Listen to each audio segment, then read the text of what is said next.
I'm Gary Seymour, Director of the Crown Center for Middle East Studies, and welcome all of you to our first Crown Seminar of the new academic year.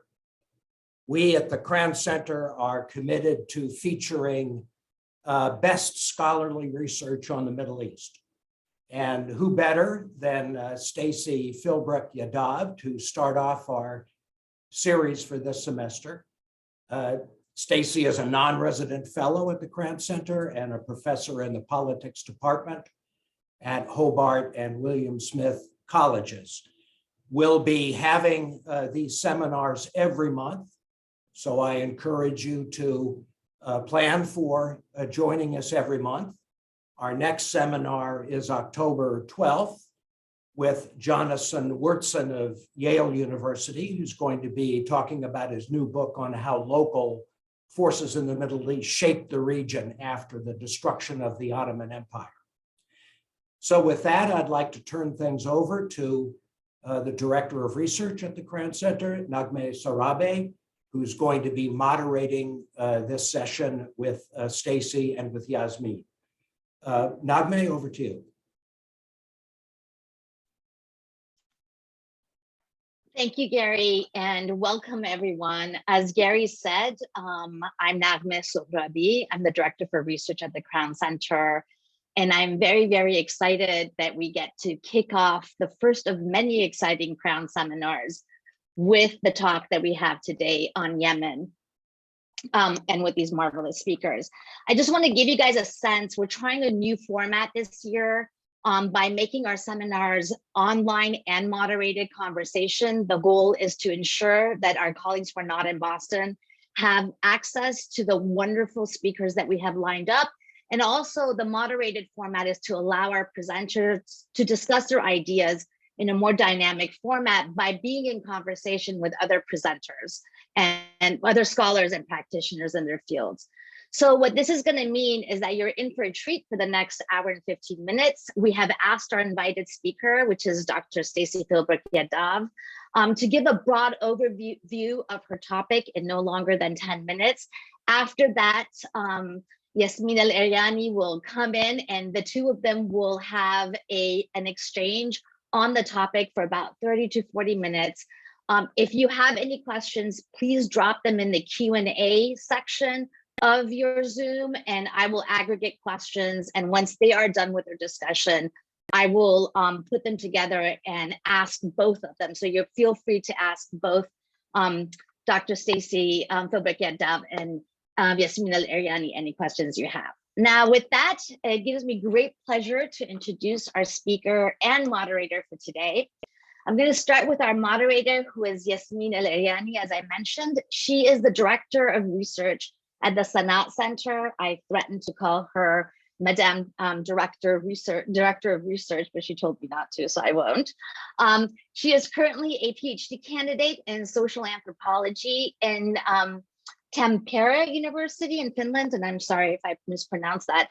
Her research examines how teachers in Yemen negotiate their vocation in the context of a protracted conflict. Yasmeen's previous research on Yemen focused on civil society and political transition.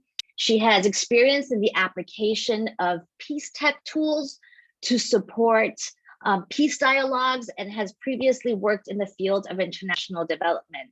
She holds an MA in political science from the University of Helsinki and a BA in government studies from Georgetown. In some ways, Dr. Stacey Philbrick Yadav needs no introduction, but I'm still going to introduce her. She is the Associate Professor of International Relations at Hobart and William Smith colleges. She received her PhD in political science from the University of Pennsylvania and has actually been writing, as many of you know, about the politics of Yemen and the work of Yemeni civil actors since 2004. And Stacey's going to speak a little bit about when our paths interacted, which was quite long ago.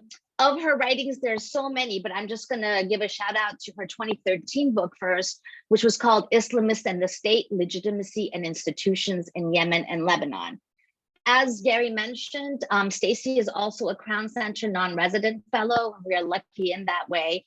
And in that capacity, she's written a very important Middle East brief titled Fragmentation and Localization in Yemen's War, Challenges and Opportunities for Peace, which I highly recommend.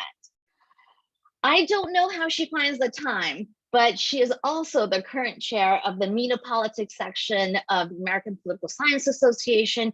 She is active on the project, in the project on Middle East political science, the American Institute of Yemeni Studies, and the Center for Research and Partnership with the Orient in Bonn, Germany.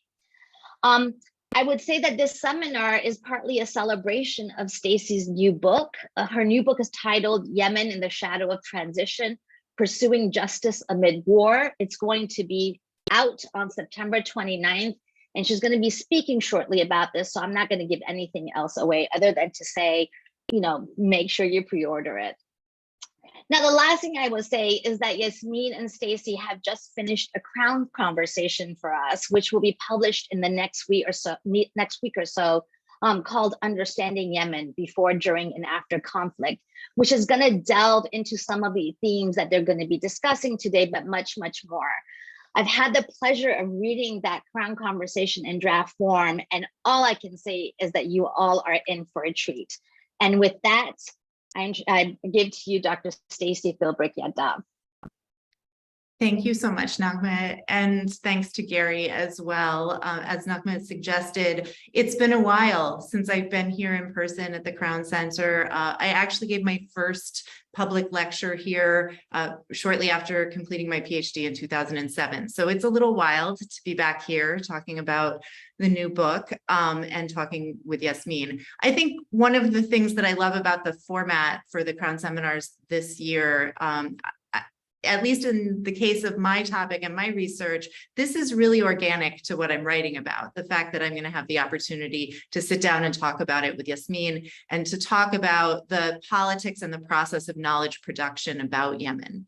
But the Crown Center did ask me to say something briefly about the book itself. So in very short order, I'm going to share some slides, just a very few of them, and talk a little bit about the how and the why of the book.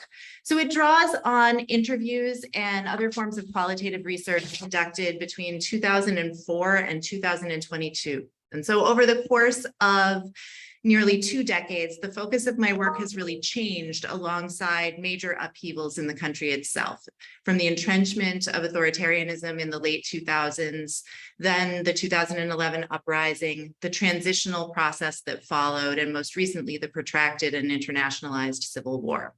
But across all of these changes, I've been most interested in the work of Yemen's civil actors.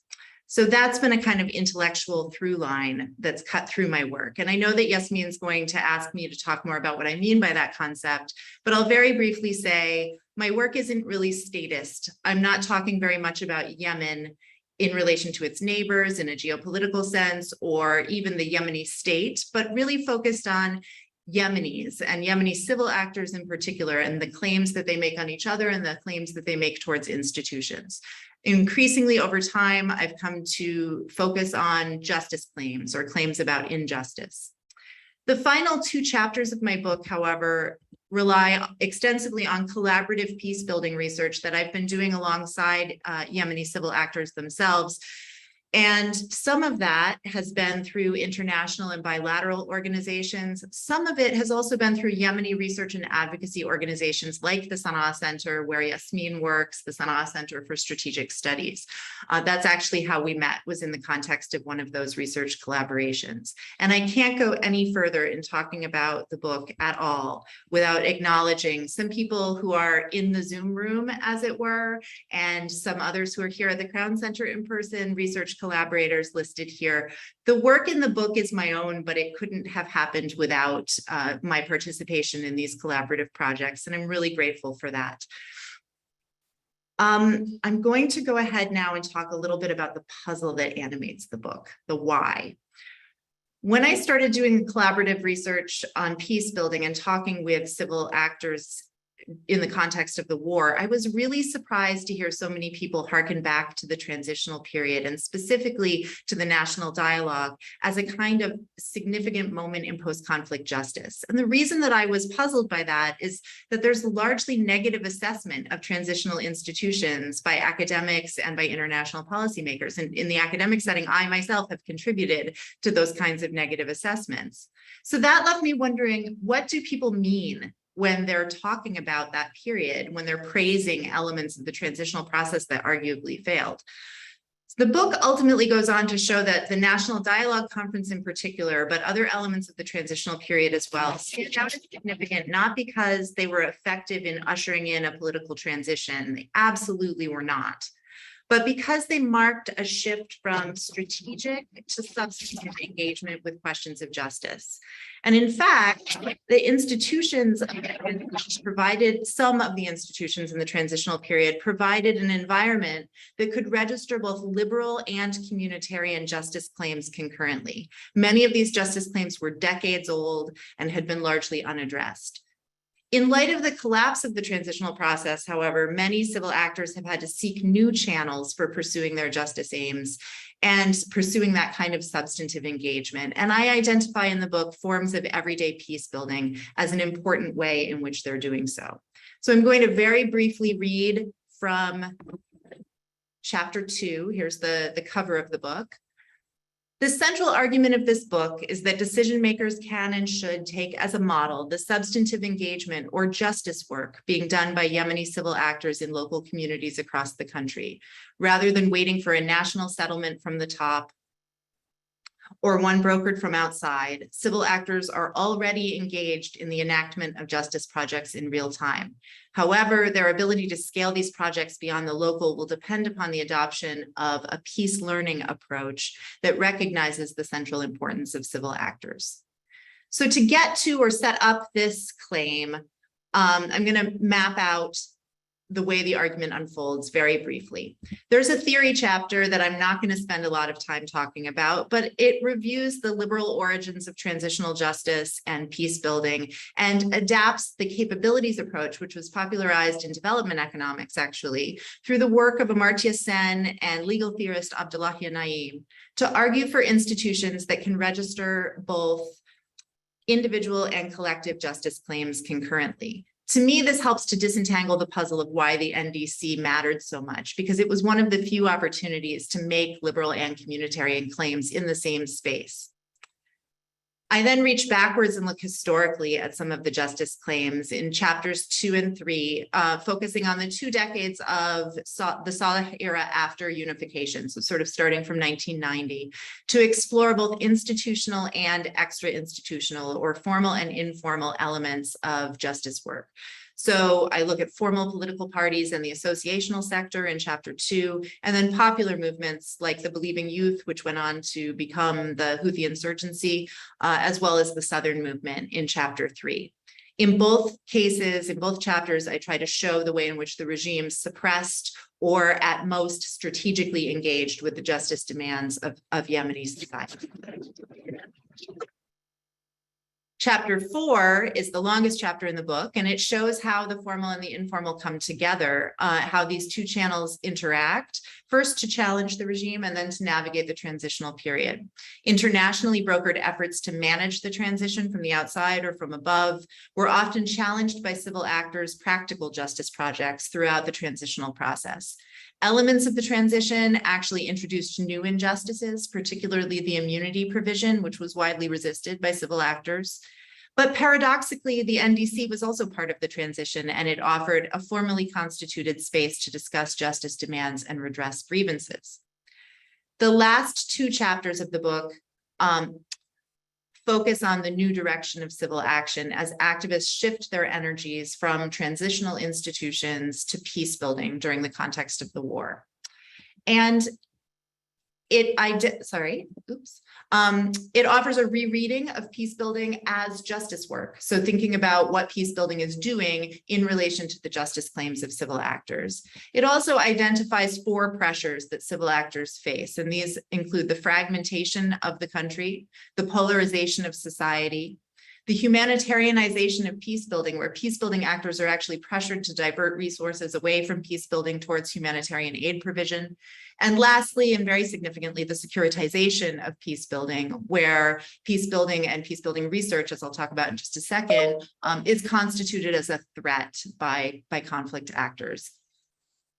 Finally, the last chapter argues that knowledge production itself is tied to justice work and highlights the work that Yemeni researchers are doing across the country to enact through their research the kind of more inclusive and more just politics that they associate with justice. So that brings me to why it feels really appropriate and organic to be sitting here with Yasmeen al-Eryani, who is a civil actor herself, who participates directly in the kind of knowledge production that I'm characterizing as justice work. So I'm going to stop sharing. Just go back.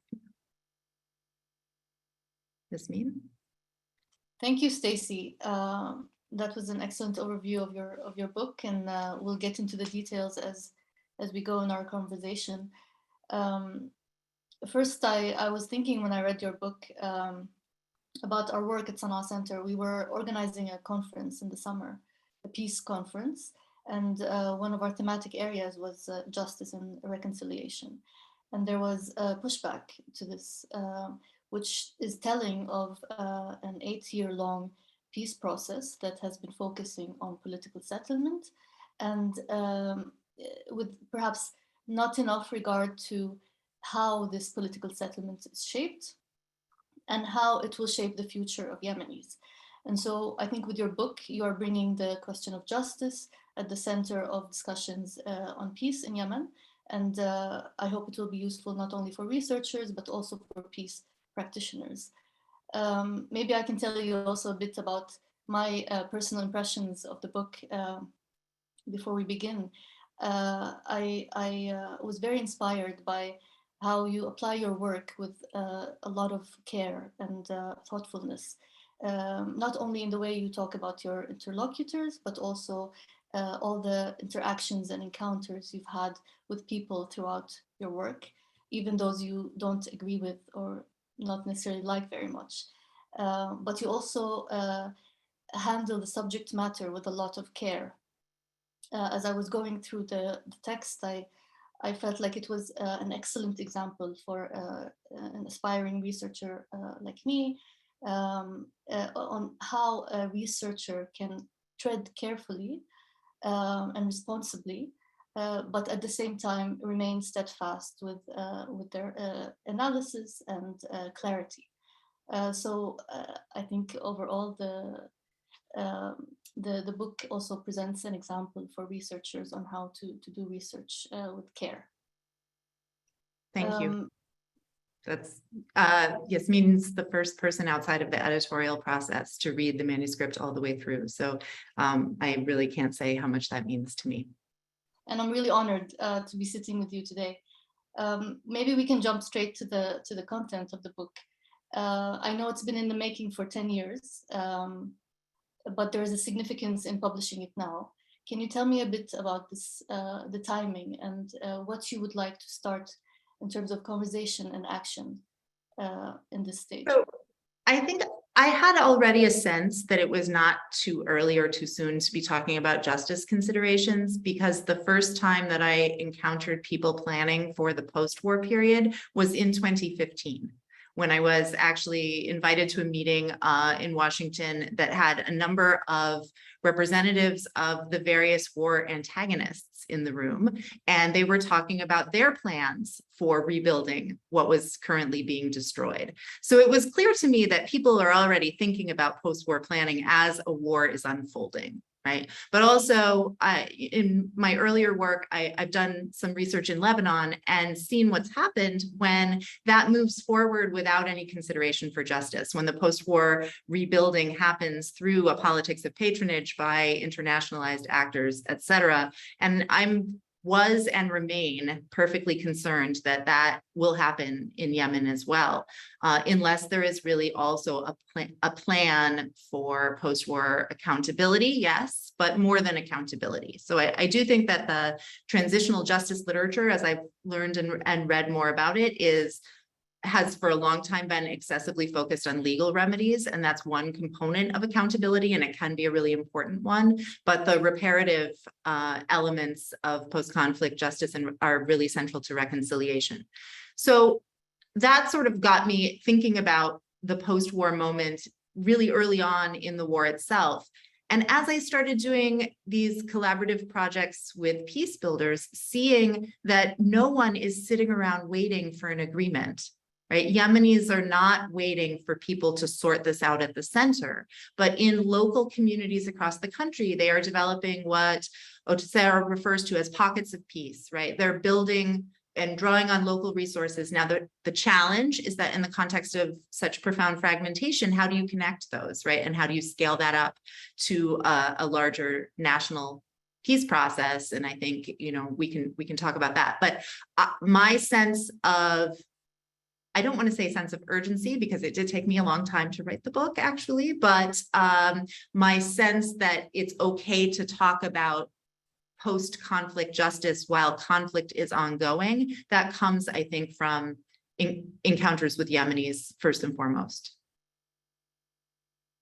Yeah, and I think that there is this fear with some that talking about justice could derail a political settlement. But I think that also when we through our work talk to a lot of Yemenis, it's something that cannot be pushed aside until a settlement is ready. So I think the not waiting discussion is important, and you bring it up also in your book. Maybe we can go to the main central concept in your book, which is civil actors, and you define that in a specific way. And I can quote maybe from your book a definition that stood out for me. So you say, civil actors are not simply civilians, nor are they necessarily non-contentious. Civil actors advance claims that are non-eliminationist in their rhetoric and practice, distinguishing them from conflict actors and from other non-violent activists. So this definition draws heavily on the work of Deborah Avant and Marie Berry in a recent 2019 volume on civil action and the dynamics of violence. And they're using some other work as well that introduces a concept of mere civility as a really minimum threshold. So that's what it means to say civil actors can be perfectly contentious. They can be making difficult, challenging claims that would require concessions from people we might think of as adversaries. This is not a non-contentious form of practice, but it's premised on the idea that everyone has the right to exist in the future, right? It's non-eliminationist in that sense. And so I will say, I don't think that all non-violent work is civil action. I think most of it is, right? But I do see nonviolent activism that is eliminationist, that does call for non-negotiation, non-engagement, even civil mobilization calling for a military resolution to the war. That's not civil action in my understanding. What I also like about the concept of civil action is that it recognizes that there are some very mundane things that civil actors may be engaged in, for example, business activities or educational activities that don't register necessarily as political, but are actually doing the work of reconciliation. And so there's an example that I give in the book about a territory where the school was shut down because the building was partially destroyed and they couldn't provide separate spaces for male and female students. And different members of the community felt very strongly that male and female students needed to be educated separately. Other people were really aggrieved that their daughters were being denied an education. There was some big disagreement about this, and a local organization stepped in and rebuilt the building. And rebuilding the building might seem like it's just a mundane form of problem solving, but it was a form of problem solving that allowed people who had deep disagreements to resolve a shared practical problem without necessarily coming into agreement, right? Like those rival positions still have some incompatibility, but girls got to go back to school.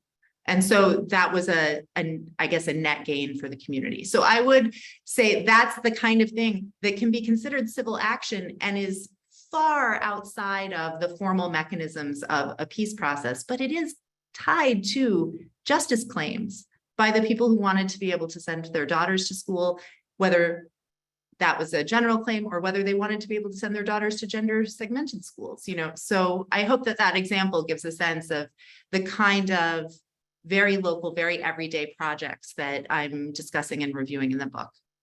Yeah, no, I think that's a very telling example of local mediators trying to fix a very localized situation and mediate on that. But it also has repercussions on a broader scale. And I think these everyday practices are not accounted for when we are talking about peace processes in Yemen. And I think that's something that at least Sana'a Center, we are trying to work with a group of partners to bring this into focus, the very local level everyday practices for peace. And I think in your book also there is an anecdote which was quite entertaining of a group of youth after participating in a workshop.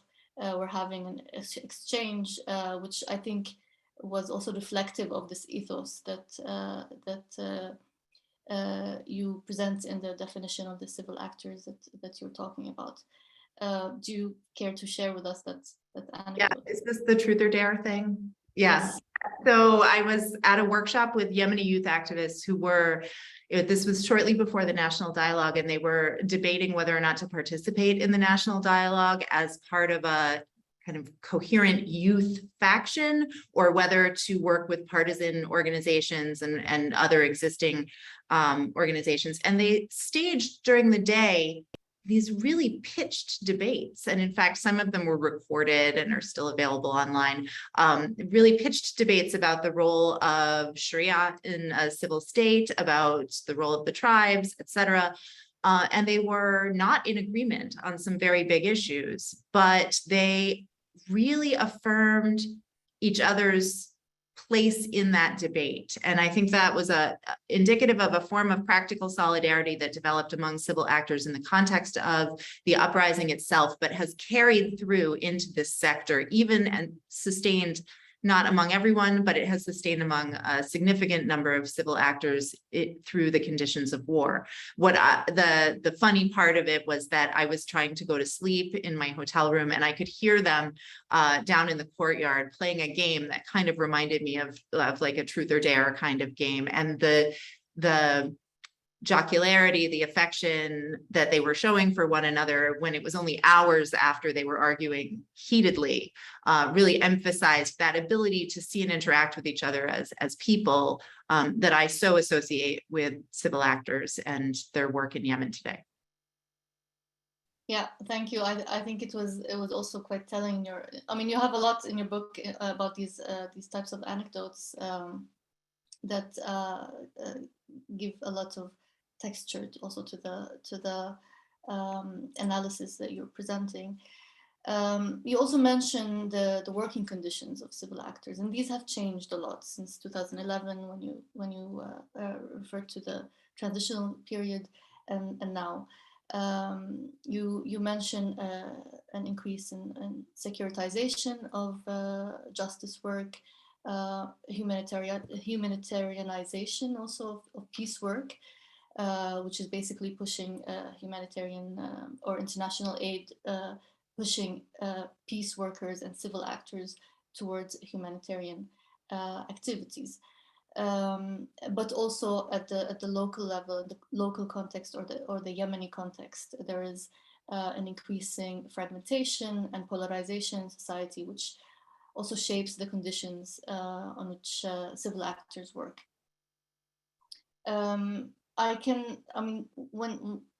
As you kind of describe these conditions, a lot of it resonated with me, and I think it resonates with anyone who's working in this field in Yemen. I believe that working under the banner of peace in Yemen is one of the most dangerous things you can do, because advancing a peace discourse defies and challenges the hyper-militarized discourse of militias and conflict parties. So it is threatening to them in very obvious ways, and that creates very hostile conditions for civil actors. You, as a researcher who has been following the work of civil actors across Yemen and over 10 years or more, maybe you saw this trajectory of change in the way that they work, and also the conditions under which they work. Maybe we can reflect together on the mechanisms and tools that they have adopted to adapt to these hostile conditions. I don't know if you can tell me a bit from your work. I mean, I want to clarify a little bit, I guess, for people who are listening, what this humanitarianization looks like and what the securitization looks like for researchers. So on the humanitarianization front, so many people, so many respondents in interviews talked about being pushed, that they had training and experience and expertise related to peace building and reconciliation work, conflict mediation, and they were being really told by donors, especially, that they needed to provide needs assessments for humanitarian aid provision. To me, one of the things that emerged from this was a almost mirror image understandings of the drivers of conflict, so that when I would speak with Yemeni civil actors, they would see the humanitarian crisis as produced by conflict, and therefore you want to address the conflict to ameliorate the humanitarian crisis. But international agencies would far more often describe the humanitarian crisis as a driver of conflict and insecurity.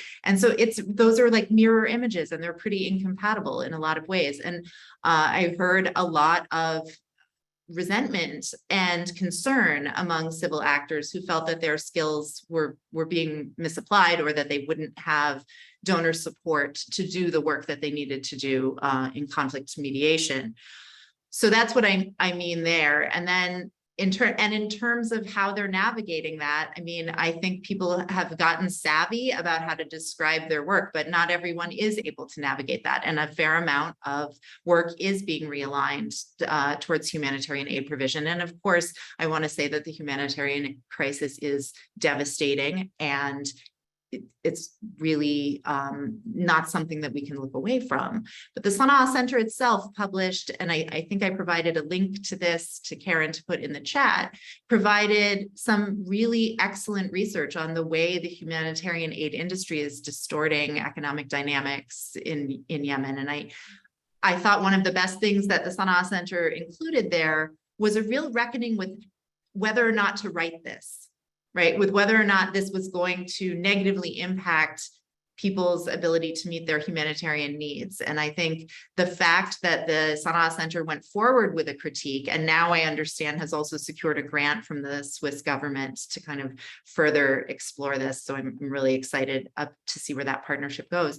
I think the fact that the Sana'a Center was willing to make that unconventional argument is really important, and shows how important research itself can be to interrupting some of these dynamics. I would say that when it comes to securitization, many people spoke to members of our research team about the threats and the risks that they face in trying to carry out peace building activities, and that there are multiple parts of the country, not just Houthi areas, although certainly also in Houthi areas, where people cannot refer to their work as peace building and need to come up with alternative ways to describe their projects. That fuels the dynamic that I was describing, where peace building work isn't always recognized or forms of everyday peace building are not always easily identifiable, because people might be using other language to describe them. That was definitely one way in which I saw people responding. And I think people also shared that the job description of researcher is often taken to mean intelligence agent, or some kind of to have some nefarious connotations. What do you see in terms of the folks that you're working with? I mean, I see all this, especially the securitization, which makes it very, very difficult to carry out research, but also very dangerous, and especially in the context of the Yemen war, knowledge and information are threatening to the conflict parties. So anyone who works with this material, with this type of material is there's a question mark on them. Warring parties prefer to have information blackouts and to maintain their propaganda machines. Of course, that serves them very well. So when it comes to knowledge production, but not only that, what you mentioned about the term peace. So some projects, I know some of the partner organizations have had to change the title of the project and take out the word peace from it, because that's considered political work and could put them in trouble. So there is this level of censorship, but also in terms of adapting to these conditions. I think there is a lot of capacity to maneuver, not only the context in Yemen, but also the donor agenda. So I think many Yemeni organizations understand what they can do, what they can provide, and what is relevant, and they negotiate this with the donor agencies with a lot of skill, as I've seen also in person, which means that there are many ways that civil actors are exercising their agency. That it's also interesting to see how that works out in the context of the conflict, but also how it will be in a post-conflict stage. But I mean, I think that there is a lot of skills and tools that civil actors are able to use and acquire based on need. But it's also a very important point that you made about all these skills and the knowledge that was acquired prior to the war was pushed aside, and these actors were kind of pressured to go into humanitarian work, which is not really their area of expertise, although that's important work as well. But it is it also kind of created a rupture in a very rich and active civil society in Yemen. Maybe we can move on to another kind of very central theme in your book, which is the power of narration, and basically how narration and constructing meaning are tools to exercise agency in many ways. And you mention examples of a researcher handling qualitative data, someone documenting events, or narrating personal experiences through creative methods. I think these are really powerful examples of how Yemeni civil actors can exercise agency. And there is also, there are many examples in your book about this. Maybe you would like to share with us one of these examples and tell us a bit why. Yeah, I think the first thing that I would say is that documentation of harm, right? The work that civil actors are doing to document the things that are happening during the war, it is politically provocative, right? But transitional justice scholars also really associate documentation, just the fact of documentation, with something called preservative justice. Because once something is not documented, it's gone to us, right? It's gone for future purposes of justice. So even if stuff isn't being used right now in the context of an active justice project, the work of documentation is justice work. So I say that to kind of affirm what so many people are doing to actually keep account of what's happening during the war.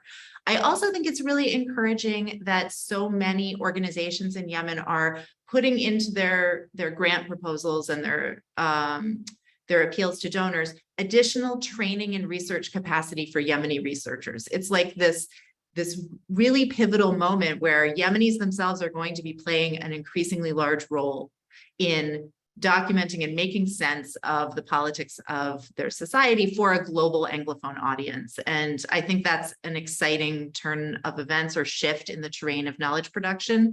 Laurent Bonnefoy wrote a really good essay about this in Middle East Report last year that kind of mapped that out. In terms of how that connects to the idea of narration, Yemeni civil actors very often wear more than one hat, do more than one thing at a time, or produce knowledge in different genres. And so one of the people I think you're thinking of is Reem Mugahed, who was actually my collaborator on a research project on partisan women's activism and partisan women's participation in peace negotiations. And in the she's published a bunch of different papers related to gender and conflict, largely for the Sana'a Center. But last year, she also published a work of short fiction, and she's written some other pieces of short fiction, but I'm thinking of this one from last year that was published on the website of the Yemen Policy Center, which is based in Germany, but was established in part, it was co-established by a Yemeni researcher with a long-standing record of doing great polling work in Yemen. In any event, the Yemen Policy Center published Reem's short fiction in a digital animated short kind of format. It's called Bus of Hope, and I know I gave Karen the link for that. And what's interesting about it is that it talks about the mobility challenges that Yemeni women are facing in the context of the conflict, and outlines some kind of forms of practical solidarity that people could take. But it's also rich with data visualization of research-based findings about women and conflict and the war in Yemen that come from her kind of researcher hat. So the way that those forms of representation come together, it really sheds some important light, but it also has, I think, an empathic narrative reach. And one of the things that I found most interesting is that as of the end of the summer, this was the most downloaded or the most accessed content on the YPC website in its Arabic version. It was published in Arabic and English. So there's an audience for this kind of narration, but the integration of the research findings into that narration, I think, is part of what makes it so powerful. And this just, she's not alone in this. This is part of the Yemen Policy Center has something called a Kaleidoscope project that's really devoted to looking at ways in which the arts play a central role in capturing features of Yemeni's experience right now. I see Naghmeh came on, so I think that's our cue. Yeah. Go ahead, Yasmeen. Yeah, there's I mean, we can continue on this for quite a long time, but there is an entire chapter in your book dedicated to how you link research and knowledge production to justice work, which I really enjoyed reading. You also mention in your book questions of localization. Of course, localization has become a buzzword, as you can imagine, but your interlocutors have expressed a sense that it is being applied in a very superficial way. What would be a meaningful way of applying localization, and why is it important now? So I think the reason my interlocutors are frustrated is because localization is largely pursued as a policy of producing local ownership for projects, rather than starting with a recognition of the expertise and skills of local actors and scaling up from there. And so that's when I talk about the need to adopt a peace learning approach that's associated with this idea of learning from the things that are working on the ground to develop larger, more national level policies rather than the other way around. Yeah. Thank you. Naghmeh, I give the floor to you. And I will be tossing it back to you in 2 seconds. This was truly fascinating, and it created actually quite a lot of envy in me for my field of studies, and I wish there was this level of sophisticated thinking about there's a lot of sophisticated thinking about conflict when it comes to the issues that I study, but nothing to this level in terms of what happens afterwards. And I'm really glad that I get to talk to you more about all of this afterwards, Stacey. There's a lot of questions, and so we're going to give you a transcript of the questions afterwards. So, and there's a lot of praise, and I'm going to, with your permission, skip over the praise and just accept that you guys have done such an amazing job. And Stacey, your book is just going to be truly, truly, truly important, not just in the specific field that you studied, but I think broader in many different fields. But I'm going to actually pick up the conversation from Yasmeen's last question. And there's a question from Arya Lakram where he asks, everyone wants to find some way to connect pockets of peace with national level negotiations, sort of picking up the localization and moving it into a different direction. What are the obstacles to making this happen? Are bottom up and top down peace building measures incompatible? And I just want to emphasize that, these questions are for both of you. So, please feel to continue talking and being in conversation with each other. I definitely do want to hear what Yasmeen has to say about this one. But I will say, no, I don't think that they're incompatible. I don't think they have to be incompatible. But I do sense a great deal of frustration with a model of inclusion that emphasizes voice as opposed to emphasizes some kind of decision-making stake. And so I see a lot of efforts to bring in what are called track 3 actors, right? To bring in track 3 actors in a largely consultative capacity without thinking about actually just giving some track 3 actors a seat directly at the table in the negotiating framework. And I understand that multi-actor negotiations are harder to pull off, but I also know that they can have a longer durability. And so if we look cross-nationally at other conflicts, I think there are practical as well as normative reasons to want to do that. So that's my way of saying, I think scaling up requires fundamentally changing the way that track 3 actors, so-called, are engaged in peace processes. I agree with you, and I think we are caught up in this prism of track 1, track 2, and track 3, and an idea that things will flow, but they don't. And from our work, we have also heard that the process is sometimes a bit extractive, so it takes a lot of information from the bottom up, but no one really knows what happens after that. How is this knowledge and information used to shape the process? And of course, those who are passing on the knowledge are not there to shape it in the way that they think it should be shaped. So I think this is a flaw in the way we think about these peace tracks. If I can praise the Sana'a Center for a second, you can say that the Yemen Yemen International Peace Forum, was that the name of the summer program? The Yemen International Forum. The Yemen International Forum. It was a setting in which the Sana'a Center itself claimed, I think fairly, that it had the convening power to bring together this group of actors. And it was a mixed group of actors. There were many civil actors included. And being brought together in that way, I think, by a Yemeni organization was also potentially indicative of what peace learning will entail. I think Asher Kabi is asking a different variation of how do you connect different scales. And his question is about how might you bridge the gap between international donor priorities and the priorities, interests, and realities of local civil society organizations. You guys have talked about at this stage, how might local organizations build up the needed capacity to meet international accountability requirements?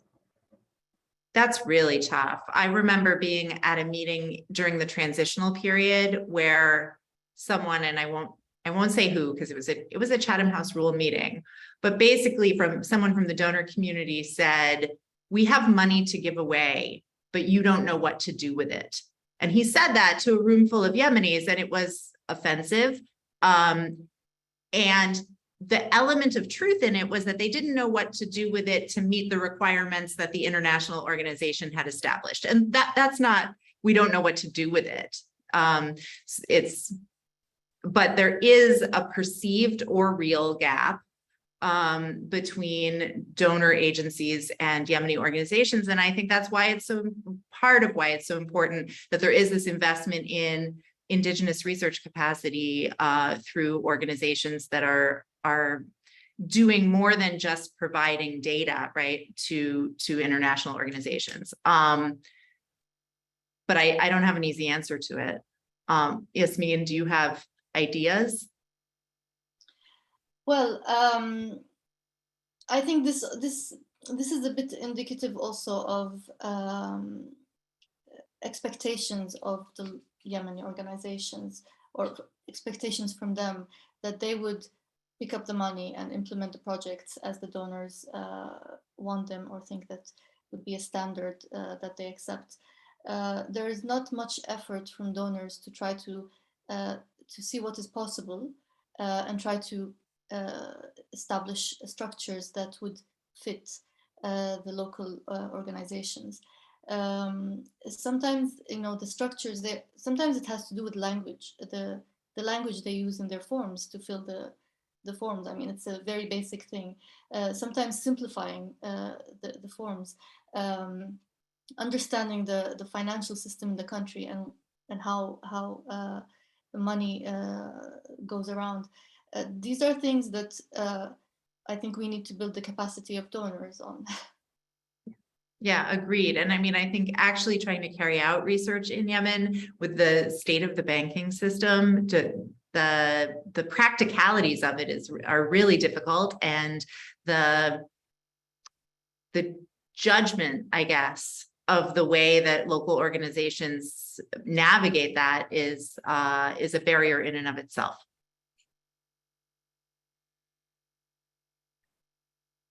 Okay, Afrah Nasser asks,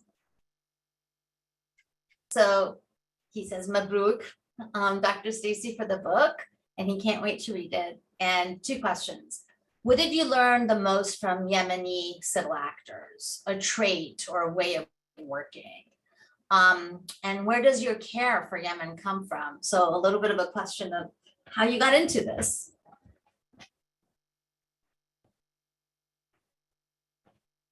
Huh.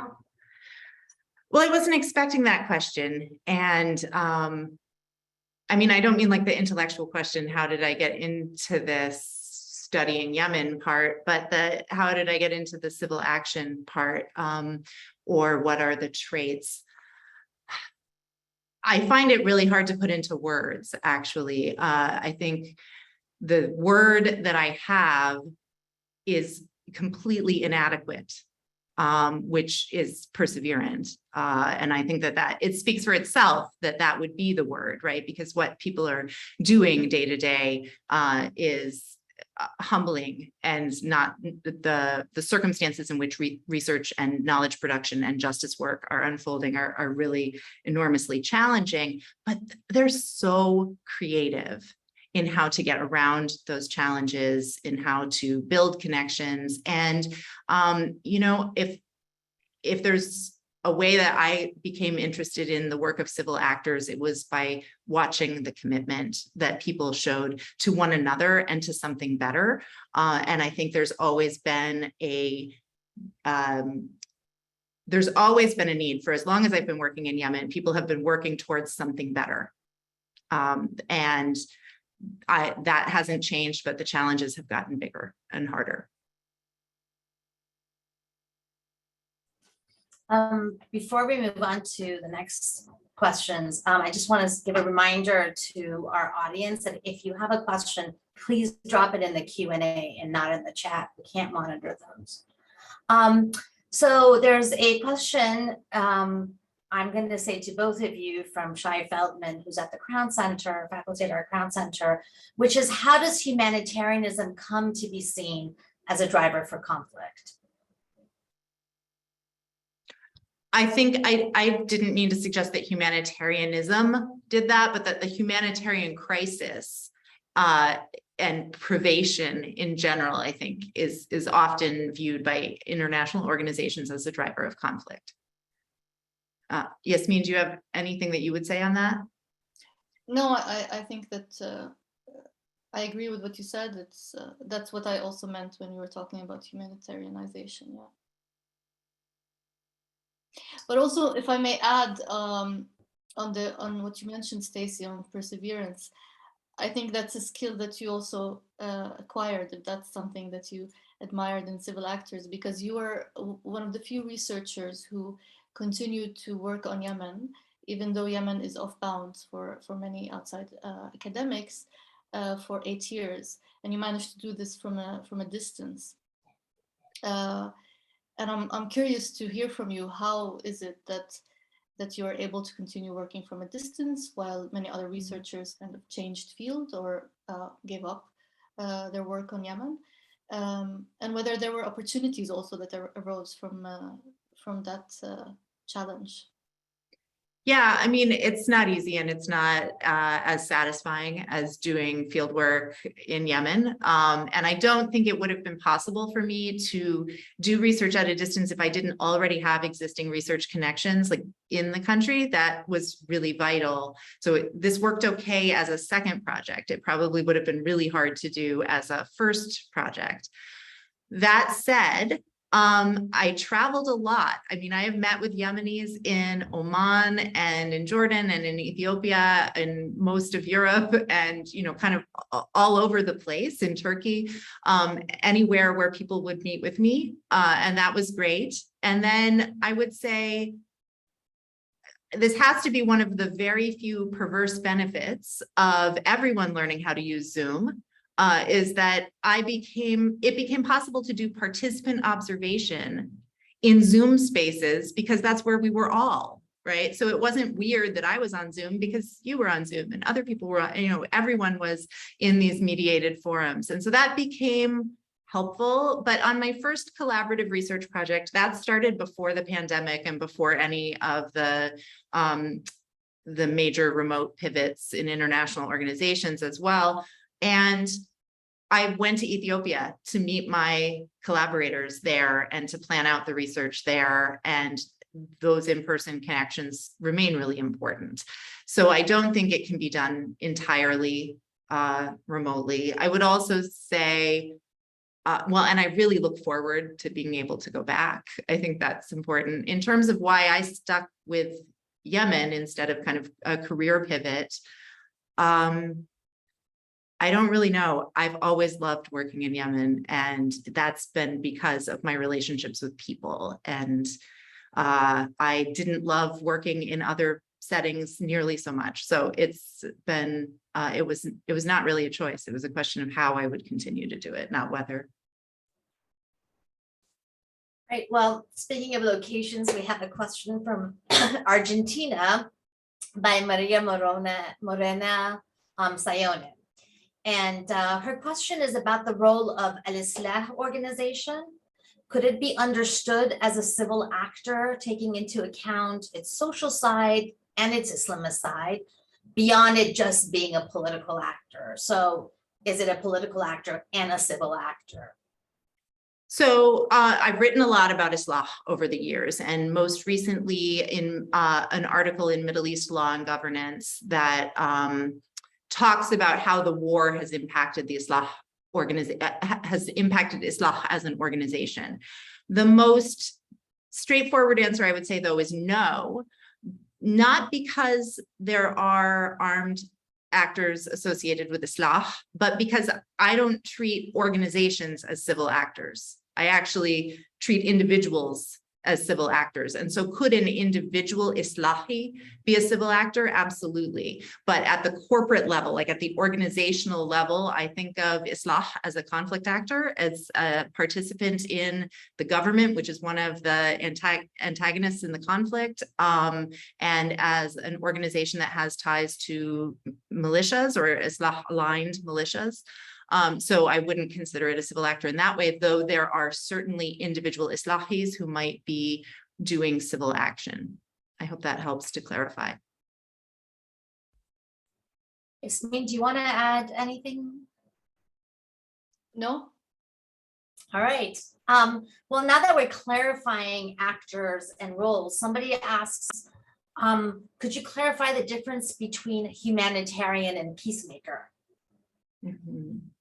It's fuzzy, right? Mhm. It's fuzzy. I think of peace building work as largely oriented towards addressing drivers of conflict and creating conditions for more sustainable peace. And there are some settings in which the provision of humanitarian assistance could fit with that, but if it was actually self-consciously undertaken as an effort to address the drivers of conflict, I don't think humanitarian assistance is intrinsically oriented towards peace building, or that peace building always includes humanitarian assistance, but I do think there is a fuzzy overlap. It's like a Venn diagram of some sort. Yasmeen, do you see that fuzziness between those two roles? Yeah, absolutely. And sometimes it's a question of immediate necessity. So someone who's working at that level sees a certain situation. They have to also provide what they can provide for people to live, to survive. And we see this with a lot of local organizations who have they're working on a specific cause, but they also do humanitarian work as part of their activities, which it makes sense. So I think absolutely there is a lot of overlap.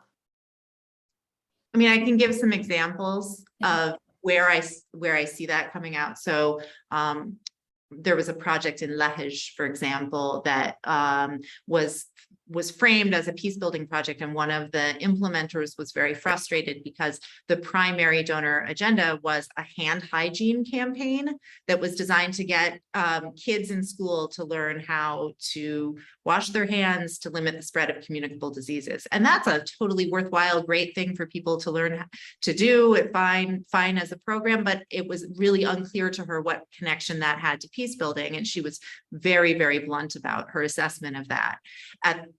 On the other hand, there's a peace building project that I looked at in a rural area outside of Sana'a, where women got together to build a shared space where they could market home produced goods that would directly contribute to the economic viability of their households. Right. But they did make an argument that that was conflict related, that the conflict had deprived many of them of male householders of the labor and income of their male relatives, and that this was a consequence of the war, and addressing that would help them keep their kids from going to fight, would actually reduce the recruitment of child soldiers, or help them hold off pressures to marry their daughters at a younger age, et cetera. So, that was where that line is between the humanitarian and the conflict related peace building work really is fuzzy. Fascinating. So we have a question from our faculty lead fellow at the Crown Center, Peter Krause, who thanks you all, both of you, for your fantastic presentation. And says, Stacey, you suggested that Lebanon had a political agreement without reparative, is that how you pronounce it? Justice. Can you discuss an example of the opposite, which is robust transitional justice without political agreement? And to what extent does sequencing impact how states and societies achieve peace? Okay, so I'm going to have to dig in a little bit into my memory, because there was a version of there was a chapter in the manuscript at one point that looked comparatively at other examples of transitional justice with and without settlements. And what stood out to me, for example, in Morocco, was there was not substantive regime change, right? But there was a shift towards a reparative development model that recognized that certain regions of the country had been economically marginalized and targeted them for reparation. And that was then picked up in the Tunisian transitional justice process as well. And that was a kind of, although in Tunisia, of course, there was a political transition. You were asking, Peter, for a case where there wasn't regime change, but there was substantial engagement with justice. So Morocco stands out as a regional example in the Middle East and North Africa. And it's possible to substantively engage some justice considerations. So in my typology, where I talk about disengagement from justice demands, strategic engagement of justice demands, and substantive engagement with justice demands, the Moroccan case would be in the strategic category, where the regime adopted certain justice measures that were an effort, at least in part, to extend the longevity of the regime itself. Yasmeen, you want to add any thoughts? Just to emphasize, I think the Moroccan case is an interesting example, and we hosted someone from Morocco in the Yemen International Forum to talk about that experience. Khalid al-Usaimi asks, what are the general conditions for having an effective and inclusive process for true transitional justice in Yemen? So effective and inclusive process.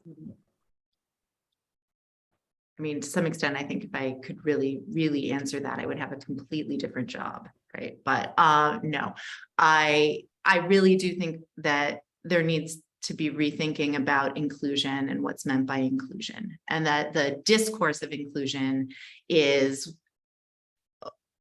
tutelary and top down, and it's about getting your opinion about what you need, but it doesn't promise to actually deliver what you need. And so in that sense, I think a model where there's binding authority for different actors who participate in negotiations, where it's not voice, it's decision-making, that would be really significant to reworking what people mean when they say inclusion, and rethinking what people mean when they include others in the peace process. And that's, this is not an explicit focus of the book, but readers of the book will see that many of the examples that I draw on relate to women, because women are a huge category of people in society who have this kind of impoverished model of inclusion. Like, at best, someone's going to ask their opinion. And that's really at best. But in terms of sitting down to actually be a part of the brokered negotiations, that is not something that most Yemeni women will have any opportunity to do.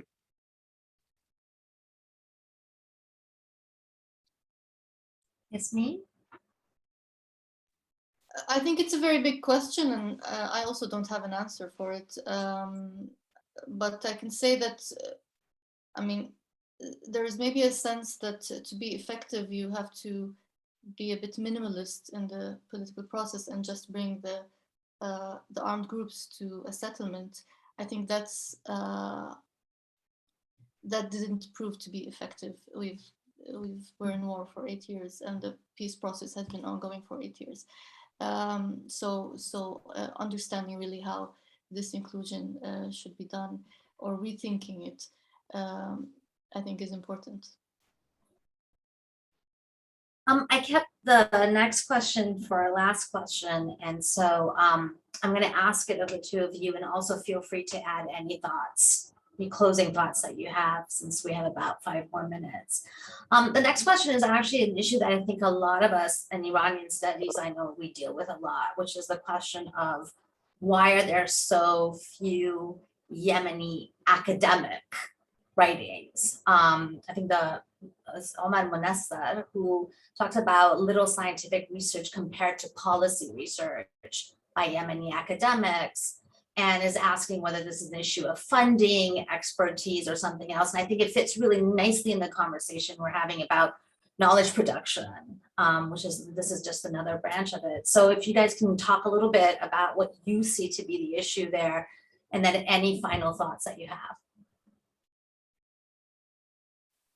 Yasmeen, you want to go first? Yeah,